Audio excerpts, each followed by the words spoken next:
What's up, my friend? Welcome back to another video. And today I just wanted to give you a start to finish walkthrough of how to use Kontakt as a beginner.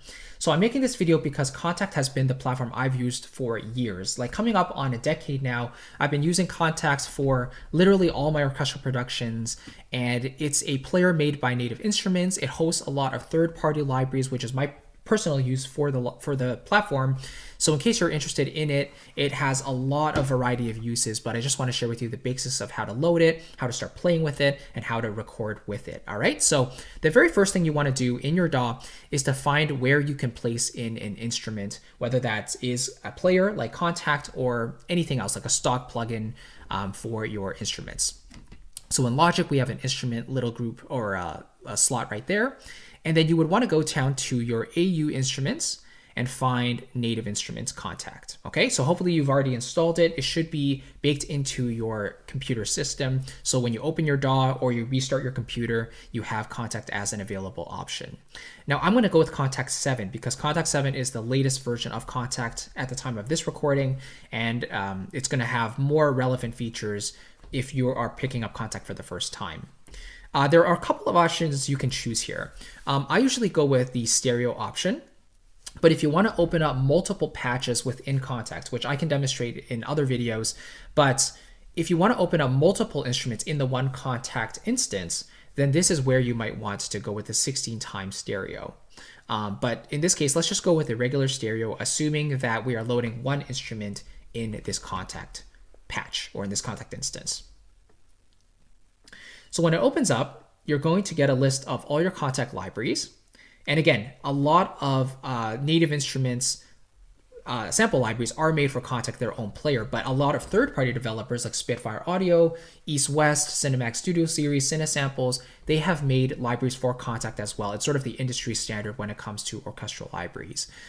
So you can see all the libraries I have here, and you can always click the one you want and then choose double click to select a patch from there. Or if you want to go up here and search it up yourself, let's say you're just looking for strings. I can type in strings, and then suddenly it narrows down the options to all the libraries that have strings, right? So for example, if I click Artist Series Apocalyptica, now you can see these are all the string related patches. Well, Apocalyptica is a cello library, so the entire library is pretty much strings. But for example, Strings Chord, these are all string libraries or string patches, right?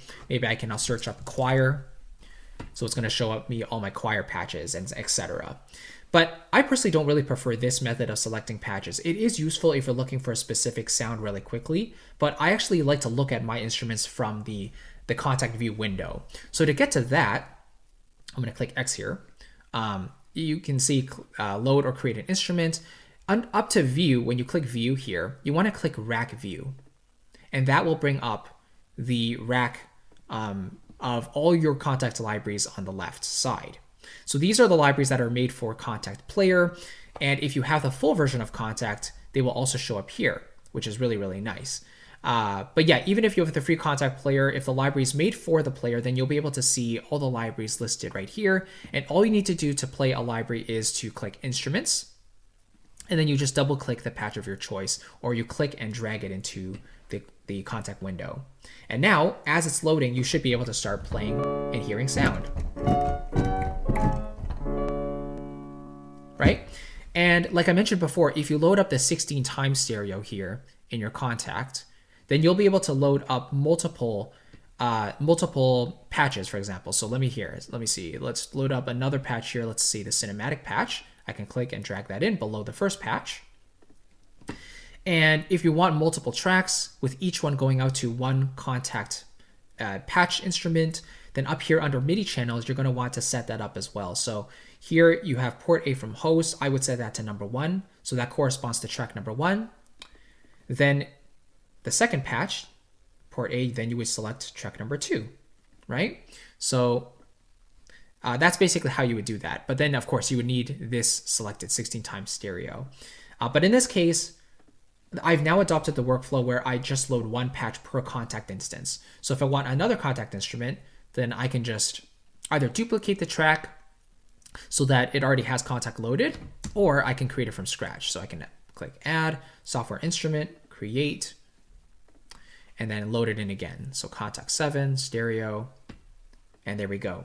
So here again, to get out of this, you click X, or you click view, rack view first, and then you click X. It doesn't really matter. Then you go through and load in again another patch of your choice. Let's say in this case I want a guitar, so I'm going to click panoramic guitars, and here we go. And here, if I click I, now I can see how much of the patch is actually loaded in. So as long as the track is selected, by the way, in your DAW and it's record enabled, you should be able to hear the sound that's coming out of Kontakt, right? And then just to record, that's all you need to do. You just click record in your DAW, you play something, you click stop, and now it's recorded. So when you play it back, now you can see it playing in Kontakt, right? So it's just like any other instrument at this point. You can process it, you can mix it, you can bounce it, do whatever you want to it. But that really is just the basic workflow for using Kontakt from start to finish, okay? And one small tip is I would recommend waiting until the memory loads up. So you can see for my piano patch in Cinepiano, it took a little bit longer for the piano samples to load, just because some external hard drives take a little bit longer to process the samples to load them in. If you're hosting the samples on your computer natively, then it might be a little bit faster. But you know, if you start playing while the samples are loading, you might get some pops and clicks or little dropouts while the samples are still trying to come in. So if you wait until the bar is white, then you'll be able to play without any dropouts, assuming your system is powerful enough. Okay, but that is Kontakt. So basically Kontakt is just a sample player.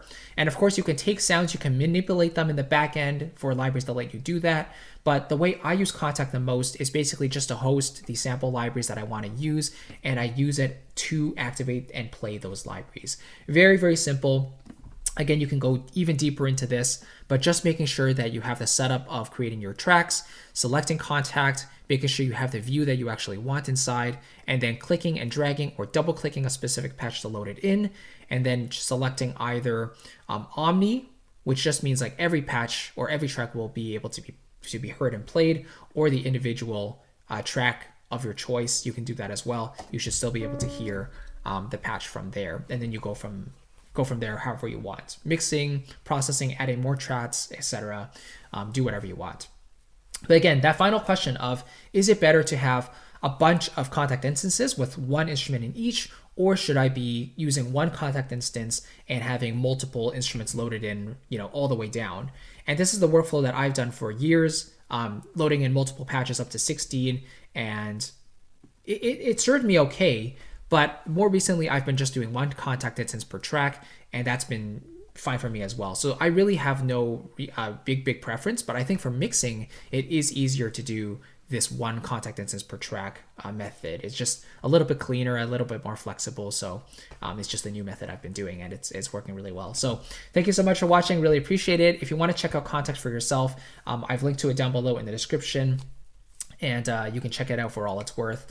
And I believe that, yeah, the Kontakt player is free. So if you want to try that out first, you certainly can do that. And I think the full version of Kontakt is worth it as well if you want to load in libraries that are not made for the Kontakt player. There are beautiful libraries and so many out there that only work in the full version of Kontakt. But I think, you know, investing in the full version is worth it in the long run. If you want to do full production or orchestral stuff full time, it's a worthwhile investment in my book. So yeah, you can check it out down below as well. But yeah, thanks so much for watching. Really appreciate it. I'll catch you in the next video, and I'll see you very soon. Take care.